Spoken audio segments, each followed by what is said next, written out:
The restaurant was lit by low, cozy lighting, as if conspiring to create the perfect atmosphere for secret meetings. Soft music spread throughout the room, masking the whispered words between couples. At a table in the corner, where the red velvet curtains guaranteed some privacy, dinner passed with laughter and complicit glances. The wine flowed, as did the disguised touches, but something was off.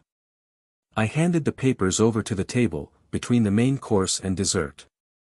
It wasn't the kind of dish they were expecting, certainly. The envelope slid across the surface like a silent stab. The sound of tearing paper echoed in my ears like thunder, even as the ambient music tried to calm it down. His eyes, which had previously shone with complicity, were now pure panic.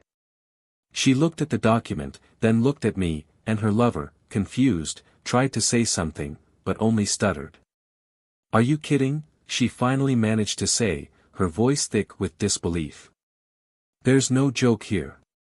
It's as real as what you've been hiding," I replied, feeling each word weigh like lead. The lover, until then secure in his relaxed posture, now fidgeted in the chair, clearly not knowing how to act.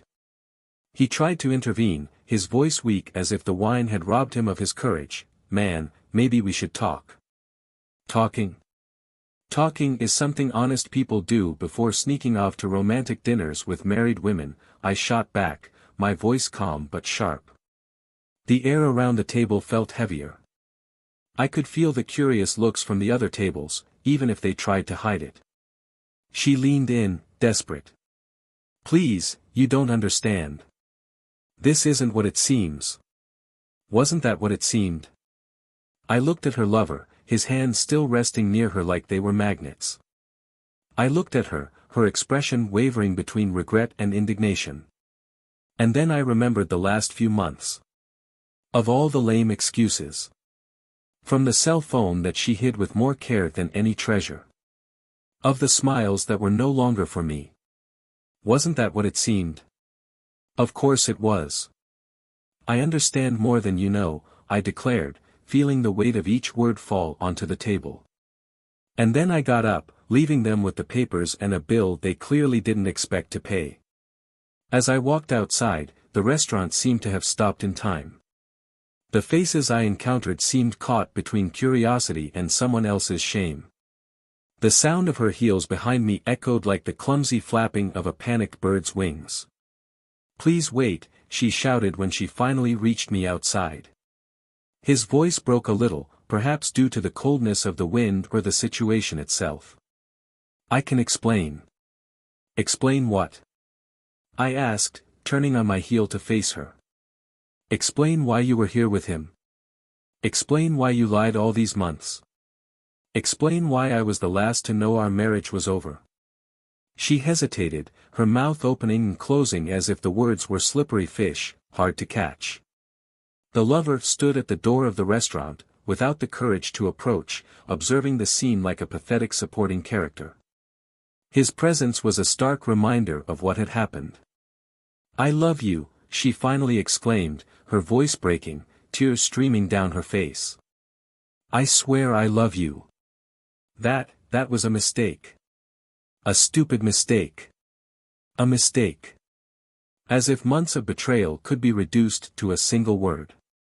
As if the nights I spent alone, thinking she was working or with friends, could be erased by an apology. I looked at it, really looked, and wondered how we got there. Where is the love we swore to protect? What happened to the trust we had built? "You don't know what it's like to love someone," I said, my voice low but carrying a weight that made her recoil. "To love someone is not to cheat. To love someone is not to lie. To love someone is not to hide secrets at restaurant tables like this." She was crying now, a low sob that seemed to drag away the last of her dignity. I left her there, with her lover approaching hesitantly, not knowing whether to comfort her or disappear into the night. I didn't care. It was over. The problem with cheating is that it's not just about two people in a relationship. They are an earthquake that destroys everything around. But what she and her lover still didn't know was that the earthquake was just beginning. When they returned home, they would realize that the impact of that night went far beyond a ruined dinner or an inevitable divorce. The world they built on lies was about to fall apart, and I was already more than prepared to watch the ruins. Welcome to our channel. Here, we do not support any type of betrayal. The stories you will hear are fictional, but they carry a powerful truth: betrayal always destroys lives and leaves deep scars. Our goal is to reveal how wrong choices can lead to devastating consequences. Get ready, because now you are about to hear a shocking story, full of emotion, twists and lessons that will stay with you. Enjoy. The table was set with a simple elegance, but full of meaning. Candles set in antique candlesticks cast dancing shadows across the porcelain plates, and the aroma of newly opened wine filled the air with the promise of a special evening. Emma, with her serene smile, arranged the cutlery with precision, while glancing at the clock hanging on the wall. She has always been a perfectionist, attentive to details, dedicated to making each moment special. For her, these simple gestures were ways of showing how much she cared. Upstairs, Daniel was adjusting his tie in front of the mirror, his eyes fixed on his own reflection. He had bought that suit especially for the occasion, something out of the ordinary in his practical and methodical routine. He wasn't a man of grand gestures or extravagant words, but he knew that, to Emma, these details mattered. As he adjusted the knot, he remembered how she had insisted on organizing the dinner, suggesting that perhaps it was a way of revitalizing something that, over time, had lost some of its luster. Emma and Daniel had what many would call a perfect life. Married for almost a decade, they had built a history together marked by moments of complicity and overcoming. Emma was an artist, with an almost instinctive talent that translated complex emotions into vibrant canvases.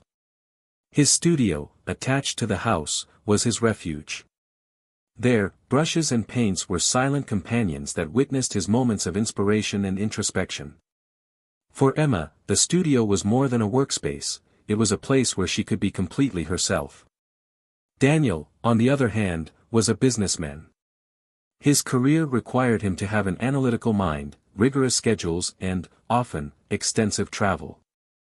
Although he was a dedicated person, work increasingly took him away from home. He knew his absence weighed on Emma, even if she never openly complained. There was a part of him that wanted to be more present, more connected, but the demands of life often pulled him away. That night, however, Daniel was determined to do things differently. The dinner was Emma's idea, but he was determined to show that he was also committed to rekindling something that seemed to be dormant between them. When he went downstairs, he found her adjusting the last details on the table. The smile she gave him was soft, but there was something else in her eyes, something he couldn't fully decipher. "It's beautiful," he commented, observing the carefully assembled scene. "I wanted it to be special," she replied, with a tone of voice that mixed anxiety and expectation. They sat at the table, and the conversation started flowing casually, like so many other nights. They talked about Daniel's work, Emma's exhibitions and even plans to renovate the garden. However, there was a tension in the air, something unspoken that hovered between them. Emma, with her elegant gestures, raised the glass of wine to her lips, while watching Daniel with a look that he found difficult to sustain. "You've been so busy," she commented in a moment's pause, her voice lower, almost a whisper. "I know," he admitted, looking down at his hands. "But I'm here now. I want us to know how to enjoy more moments like this." Emma smiled, but the smile didn't reach her eyes. She looked away for a moment, as if gathering the courage to say something, but decided against it. Daniel noticed, but didn't press. He knew Emma had an emotional depth that he couldn't always reach, and he often respected the space she seemed to need. As dinner continued, flashes of memories crossed both of their minds. Emma remembered the early years of their marriage, when passion and energy seemed to overflow. They used to laugh more, talk for hours without noticing the time passing. But as the years went by, the routine, responsibilities and small disagreements began to create cracks that neither of them knew how to repair. Daniel, in turn, remembered how he admired Emma's creative strength. For him, it was fascinating to watch her transform emotions into art. However, there was something about the connection between them that seemed to have frayed, and he couldn't pinpoint when or why it had happened. He wanted to believe that this dinner was a fresh start, a chance to recover what they had lost. The night wore on, and the weather seemed to change. The tone of the conversations became lighter, and both laughed about old stories, remembering trips and moments that seemed to belong to another life. For a moment, Daniel thought that maybe they were on the right path, that maybe this was the beginning of something new. But there was something about Emma's silence that he couldn't ignore. She seemed present and at the same time distant, as if she carried an invisible weight. Daniel thought about asking, about insisting that she share what she was feeling, but chose to let it go. Maybe it was just his imagination, he thought. After dinner, as Emma collected the dishes, Daniel watched her with a mixture of admiration and concern. He knew something was different, but he didn't know how to address it without seeming invasive. Emma, in turn, felt his presence behind her, and it made her hesitate. There was so much she wanted to say, so much she needed to explain, but the words seemed to slip away whenever she tried to find them. When they finally sat down on the couch, with the aroma of freshly brewed coffee filling the room, the silence between them was almost comfortable. Daniel took a sip from his cup and looked at Emma, who was staring at the fireplace as if searching for answers in the flames. "I just want you to know that I'm trying," he said, breaking the silence. "Whatever is pulling us apart, I want to get past it." Emma looked away from the fireplace and looked at him. For a moment, her eyes filled with tears, but she quickly held them back. He nodded but said nothing. And at that moment, Daniel felt that, as much as he was willing to fight for his marriage, there was something that was beyond his control. The night ended with both saying goodbye with a soft kiss, but without the depth they once shared. Emma went up to her bedroom, while Daniel stayed in the living room, reflecting on everything that had happened, or not happened, that night. There was a feeling that something was coming, something that would change everything. They both felt it, but neither was ready to face what really awaited them. The days after dinner passed like a haze for Emma and Daniel. What seemed like an effort to rebuild what they had ended up turning into something quieter, like an invisible battlefield where neither admitted defeat, but both seemed exhausted. Emma immersed herself in her studio, spending endless hours painting, as if the colors could capture something she herself could not express. Daniel, in turn, threw himself into work, extending his shifts beyond what was necessary, perhaps in an attempt to avoid the emptiness he felt upon returning home. There was something palpable in the silences between them. Daniel noticed that Emma was more distracted, her eyes were always far away, as if they were fixed on something beyond the walls of the studio or the home that they once called their sanctuary.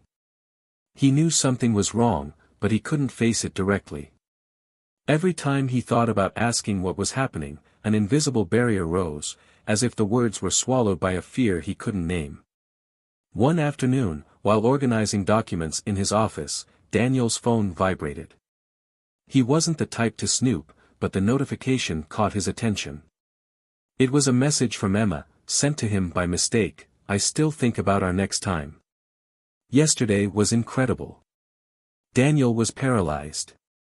Time seemed to stop as he read and reread the words, trying to find a context that would make it have another meaning, something other than the obvious one. But the more he thought, the clearer the scenario he feared so much became. Emma entered the room soon after, smiling absently, with a cup of coffee in her hand. Daniel quickly put the phone aside, his heart hammering against his chest. He watched her carefully, searching for clues in her expression, her behavior.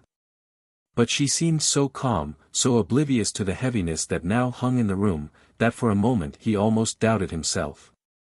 "Is everything okay?" she asked, noticing his stiffness. "Yes, of course," Daniel replied, forcing a smile. But inside, the turmoil grew. From that moment on, Daniel began to pay more attention. He noticed every phone call Emma made and the way her tone changed when she spoke to certain people. He began to observe her schedule, noticing that there were unexplained gaps in her routine. Emma, on the other hand, seemed more and more distant, as if she were living in a world parallel to his. On a Friday night, when Emma said she was going to an art exhibition to discover new inspirations, Daniel decided to follow the instincts that now consumed him. He waited for her to leave and, shortly after, he got in the car and followed the same route.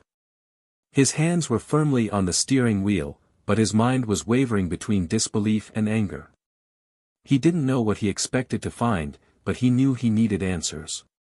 Emma stopped at an elegant but isolated restaurant, far from where they usually frequented.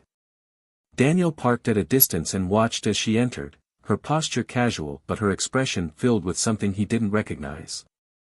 A few minutes later, a man entered the restaurant and walked directly to her table. Daniel felt his blood run cold.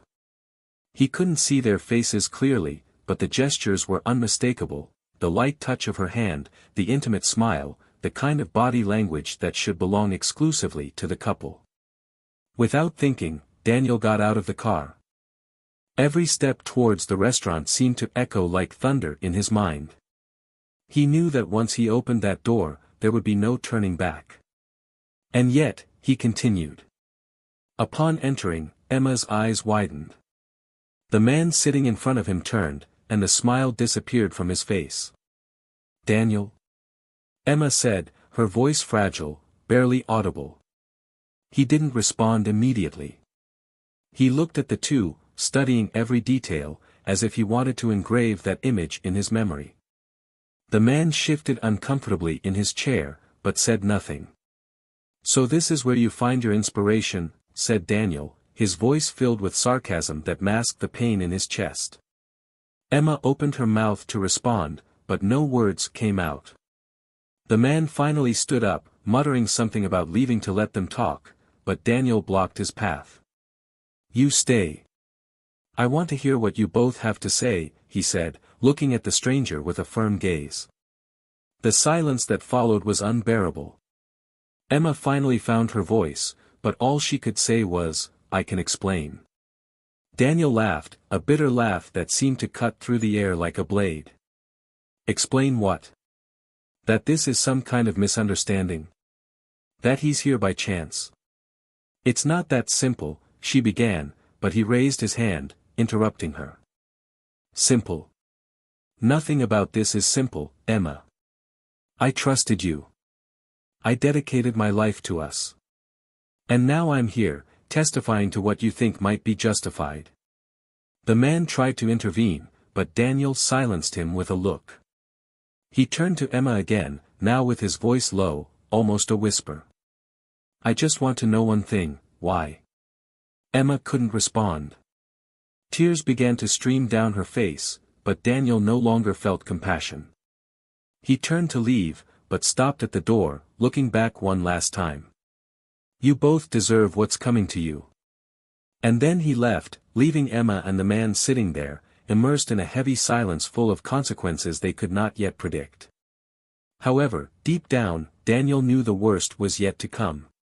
What he had discovered that night was just the beginning of something much bigger, something that would transform their lives forever. The clock ticked just after 7 in the evening when Daniel finally received the message he had been waiting for. It wasn't from Emma, but from one of the contacts he had discreetly contacted since the suspicions began to be confirmed. The content was straightforward, a photograph of Emma and the man together, in a cafe, exchanging complicit glances. Daniel knew that this was the final test, but something inside him said it wasn't enough. He needed to go further. "I needed a confrontation that would rip off all the masks once and for all." The house was completely silent when Emma walked through the door a few hours later. Daniel was sitting in the living room, the lights were partially turned off, creating a gloom that accentuated the tension in the room. He was holding an envelope in his hands, the same one that contained the divorce documentation that he had already signed. Hearing the sound of the keys, he looked up, watching her with an unsettling calm. "You took your time today," he commented, his voice low, almost cold. Emma stopped in the middle of the hallway, surprised to see him still awake. "Yes. Traffic was bad," she replied, trying to sound casual, but the hesitation in her voice was evident. Really? He replied, slowly getting up. Or was it something else that slowed you down? She frowned, confused, but maintained her composure. What are you talking about?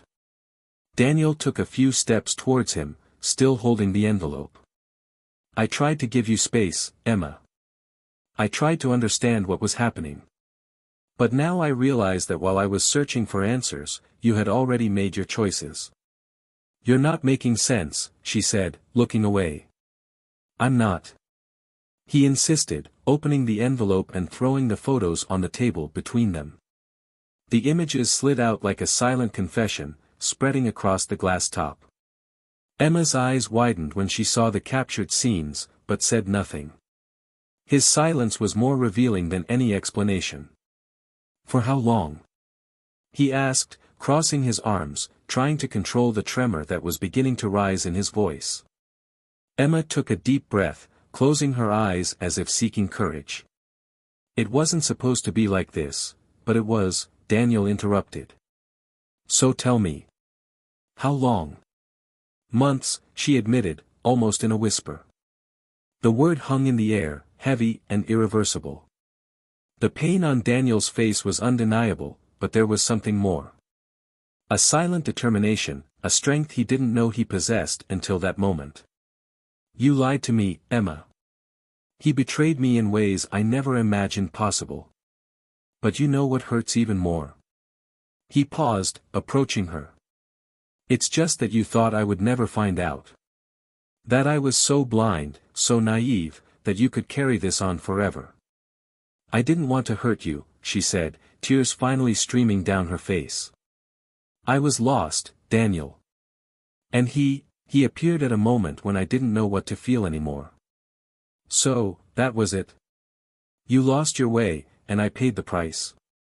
His voice now carried a mixture of anger and disbelief.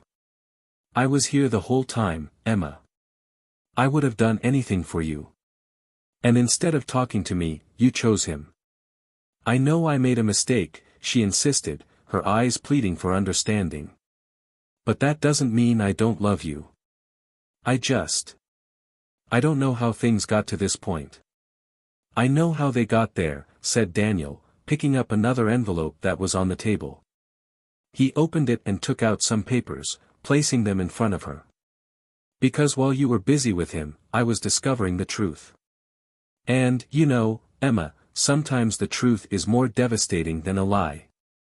She looked at the papers, confused. There were financial documents, bank records, contracts. But what caught his attention most was his lover's name, highlighted in bold, along with a detailed report of his activities. Do you know who he really is? Daniel asked, leaning across the table. Because I know.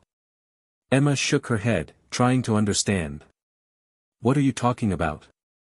He's not just someone who crossed your path, Emma. He planned everything. He knew exactly what he was doing when he approached you. That doesn't make sense, she said, taking the papers with shaking hands. As he read, his expression changed from confused to horrified. No, that can't be true.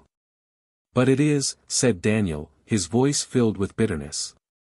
He used you, Emma. Not because he cared, but because he wanted to get to me. He knew you were the most vulnerable link. Emma fell into a chair, her hands covering her face as tears flowed uncontrollably. I didn't know. I never knew, and now, asked Daniel, his voice firm, but with a trace of compassion. What do you have to say about that? She looked up at him, her eyes red and full of regret. I was an idiot. I destroyed everything. And yet here you are, telling me the truth, when I deserved otherwise. Daniel took a deep breath, feeling the weight of the situation on his shoulders. I didn't do this for you, Emma. I did it for me.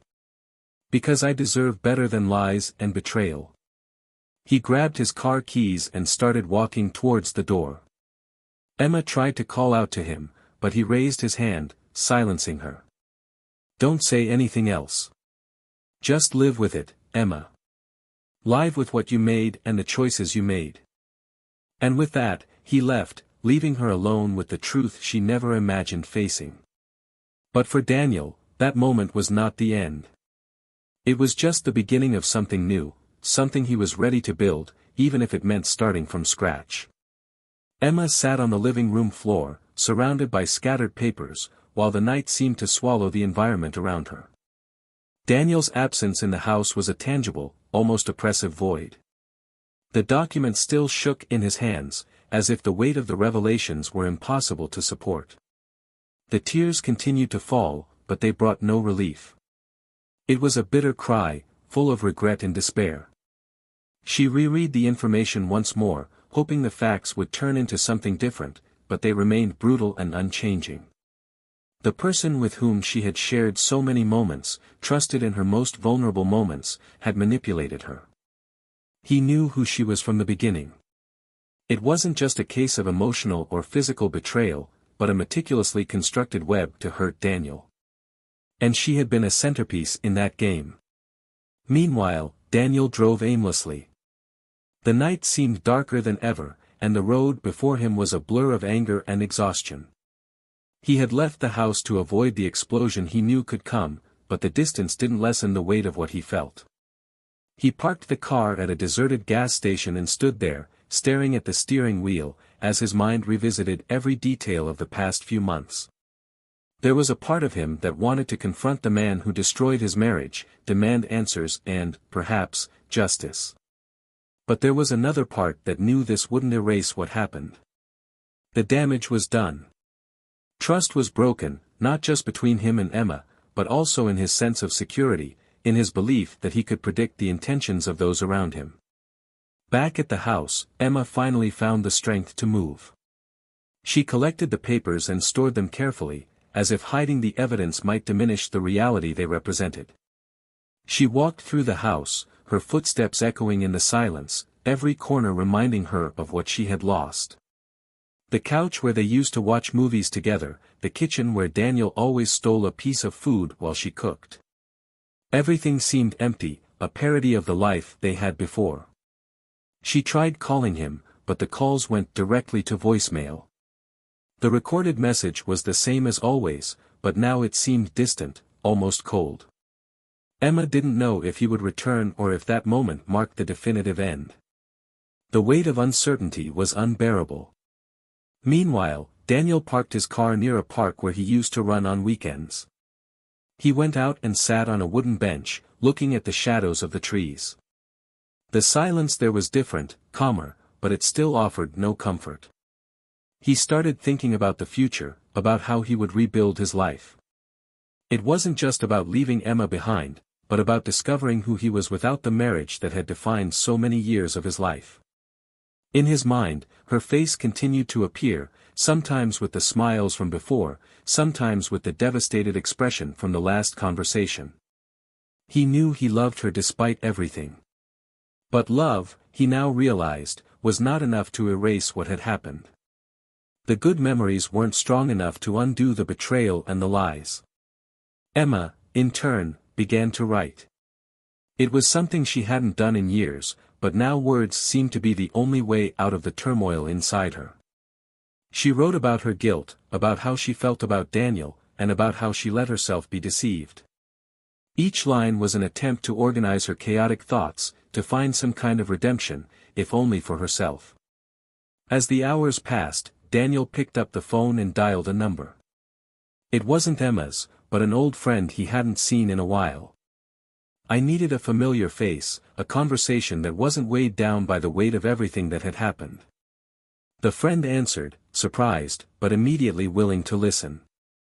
And in that conversation, no matter how casual it was, Daniel began to realize that, even in the midst of chaos, there was a possibility of starting over.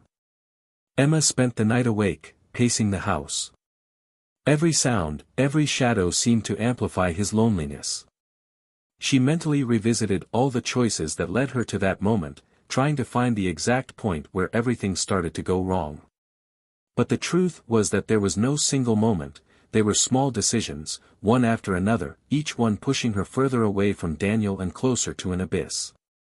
As the sun began to rise, Emma was sitting on the couch, holding a cup of coffee that had already gone cold. She knew she needed to do something, but she didn't know where to start. She couldn't undo what she had done, but maybe she could be honest, tell Daniel everything he didn't already know. She wanted him to understand that despite all the mistakes, her feelings for him were still real. Daniel, on the other hand, drove back home as day dawned. He didn't know what he would do or say when he saw her, but he knew he needed to face the situation. When he entered, he found Emma still sitting in the living room, her eyes red from crying. She looked at him, surprised by his return, but said nothing. The silence between them was dense, almost suffocating. "I didn't sleep," she said finally, her voice hoarse. "Neither do I," he replied, sitting on the other side of the room. Emma hesitated, but finally picked up the papers she had put away the night before. "You were right. I didn't know who he was. But now I know.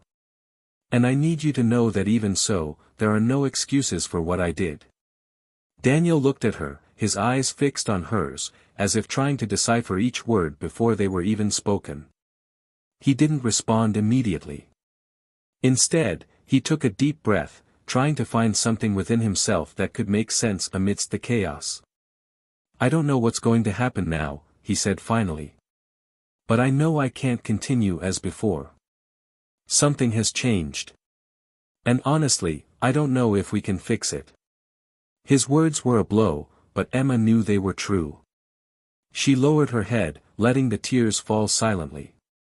The future was uncertain, and they both knew the road ahead would be difficult. But for now, all they could do was face the present, one moment at a time. Daniel sat on the wooden bench in the park once again, this time at noon, with the sun illuminating the space that had previously seemed gloomy. Beside him, a stack of papers that he was rereading in silence. It was the result of his investigations, the portrait of a betrayal that had gone beyond the personal sphere and invaded his sense of justice. It wasn't just about Emma or the man who manipulated her, it was about himself, about what he would accept or not accept from now on. He returned home that afternoon, not to reconcile, but to seek closure. Emma was waiting for him, sitting on the sofa, exactly as he had left her. His eyes showed a mixture of exhaustion and resignation.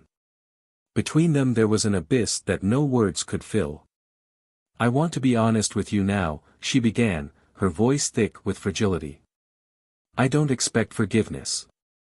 I don't even know if I deserve your attention. But I need you to know that I let myself be deceived, and that I paid the price for it from the moment I realized the truth." Daniel crossed his arms, listening in silence. Emma's words were sincere, but he knew that belated sincerity was not enough to repair the damage. "And what do you intend to do with this truth now?" he asked, with a tone that bordered on skepticism. "I don't know," Emma admitted. "But I know I can't stay here, pretending there's something to save. You deserve better, Daniel.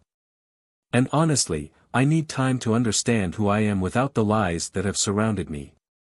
Daniel nodded, acknowledging the honesty, but still feeling the pain of what had been lost.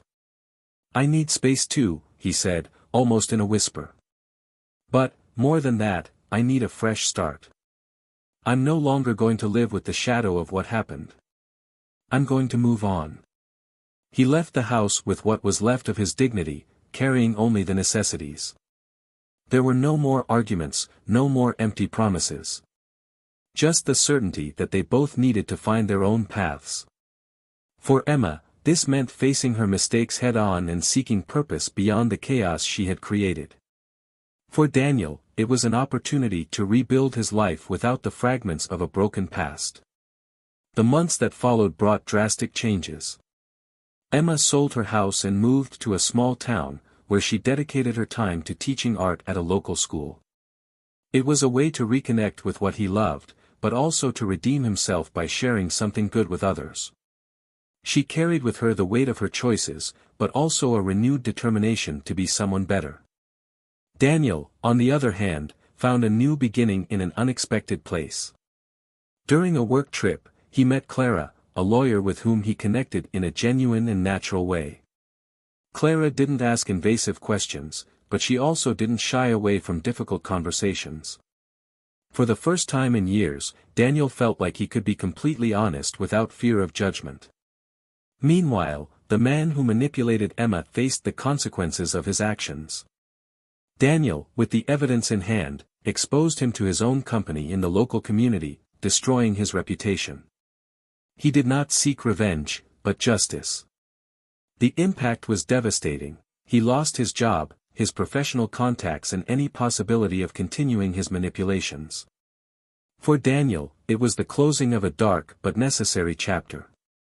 In the end, the fate of each of those involved was defined not only by their actions, but by how they chose to react to the consequences.